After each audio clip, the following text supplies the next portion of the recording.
i punës dhe ndërmarrësisë. Faleminderit shumë. A ka replik, zonja Kryezor, 1 minutë? Veç më lejo kushtrim të listoj. Pensionistët janë mbështet 5 herë me nga 100 euro si pagesë të njëhershme.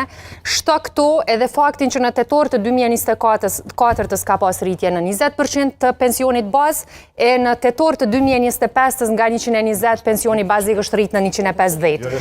Paga minimale është rrit prej 130-170 sa ka qenë, fillimisht 350, pastaj 450 dhe tash do të rritet në 500. Shtesat për lehonat prej 170 dhe tash kanë kalu në 500, edhe ju rrit edhe shtesat për fëmijët varësisht a janë 2 apo 3 marrin shuma të ndryshme të shtesave qytetarëve prej buxhetit të shtetit. Shto këto dhe faktin që ai kemi edhe pagën e 13 tash me kod buxhetor, edhe plus është bërë subvencionimi i faturave të energjisë elektrike, edhe të njëjtën kohë kemi votuar edhe ligjin për rregullimin e çmimit të barnave që përvendet zoti Xani, që sot nuk është më ajo problematikë që ka qenë në të kaluarën, edhe e ndëgjuam një term të njëjtë pi të treve, blerje votash. Këta ju mësu me ble vota në të kalumën.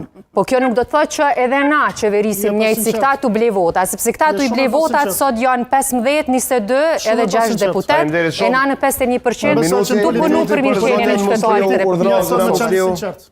Faleminderit shumë, vetë fakti që janë shtesa, një hershme kjo flet shumë. Na po kërkojmë me i kthy, me i bë